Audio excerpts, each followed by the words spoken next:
JDU अध्यक्ष Lalan Singh BJP पर आरोप लगा रहे हैं, मनोज झा के समर्थन में खड़े हैं, लेकिन जेडीयू के ही एक एमएलसी मनोज झा के विरोध में भी हैं। अब बड़ी अजीब सी स्थिति हो गई है बिहार में। ब्राह्मण और ठाकुर विवाद में एक ही पार्टी के नेता एक दूसरे के खिलाफ खड़े होते हैं, एक ही पार्टी के नेता एक दूसरे का समर्थन करते हैं। तो कोई मौका नहीं है, हाथ में चूड़ी नहीं पहने हैं। आपका जवाब हमारा क्षत्रिय समाज देगा, चिंता मत करो। क्षत्रिय कुल में जन्म ले लिए हैं, एक बात याद रखना, क्षत्रिय कुल अगर प्यार से गर्दन मांगोगे तो गर्दन भी दे देगा, या गर्दन काटने का हो तो गर्दन भी काट देंगे, चिंता नहीं करो। ये साजिश का हिस्सा है, ये बयान साजिश का हिस्सा है, ये प्री प्लान बयान है। आप कविता पढ़ रहे हो, कविता के बाद कहते हो कि हमारे अंदर के ठाकुर को मारो।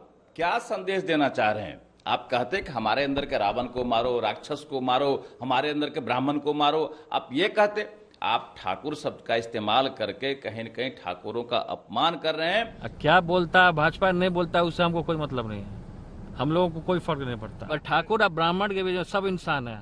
हम इंसानियत जो है, हर एक लोगों को इंसानियत दिखना चाहिए, और कौन जाति है कौन क्या जाति है उससे हमको कोई मतलब नहीं है।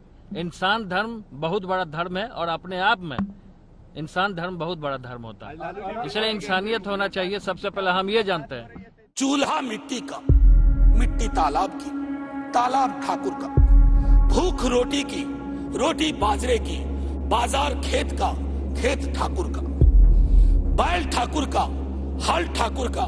संसद में पढ़ी इस कविता पर बिहार की राजनीति में तलवारें चमकाई जा रही हैं, जातिवाद पर जुबानी ज्वाला लहराई जा रही है, भाषा और शब्दों की मर्यादा टूट रही है, मुंह तोड़ने, गर्दन काटने, पटक कर पीटने, थूक फेंकने जैसे जुमलों का इस्तेमाल हो रहा है। अगर हमारे सामने इस तरह का बयानबाजी होता तो मैं पटक के मुंह तोड़ता हूं ऐसे लोगों का। आपने ऐसी एकजुटता किसी और मुद्दे पर शायद ही कभी देखी होगी। गरीबी, अशिक्षा, बेरोजगारी, सेहत जैसे सवाल पर इतनी आक्रामकता न जाने कहां खो जाती है, लेकिन जाति का मुद्दा दिखा तो चिंगारी में पेट्रोल डीजल डालने सब उतर पड़े। 21 तारीख को कविता पढ़ी गई, 5 दिन सब खामोश रहे। 27 तारीख को मनोज झा की पार्टी आरजेडी के ही विधायक चेतन आनंद के बाहुबली पिता आनंद मोहन, बीजेपी के विधायक नीरज कुमार सिंह बबलू, नीतीश की पार्टी के एमएलसी संजय सिंह।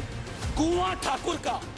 कविता का शीर्षक था ठाकुर का कुआं, लेकिन इस कविता पर बिहार की राजनीति में जातिवाद का कुआं खुदा और हर तरफ से उसमें छलांग लगाने की होड़ शुरू हो गई।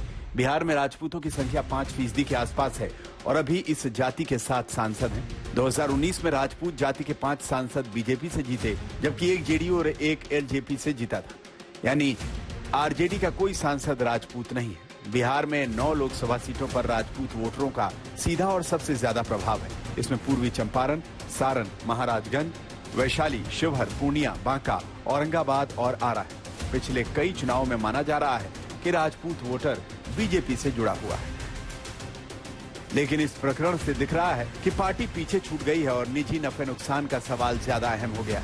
आरजेडी से चेतन आनंद, बीजेपी से नीरज बबलू और जनक सिंह, जेडीयू से संजय सिंह, सबके सब उबल रहे हैं क्योंकि नाम के साथ सिंह जुड़ा है। सबको यह दिखाने की पड़ी है कि राजपूतों के सबसे बड़े हिमायती वही। बिहार की राजनीति में राजपूत कहां खड़े हैं यह सबको मालूम है, लेकिन इस बार राजपूतों के नाम पर शायद अगड़े पिछड़े की पुरानी लाइन मजबूत की जा रही है। दिल्ली से राम किंकर सिंह के साथ रोहित सिंह, पटना, आज तक।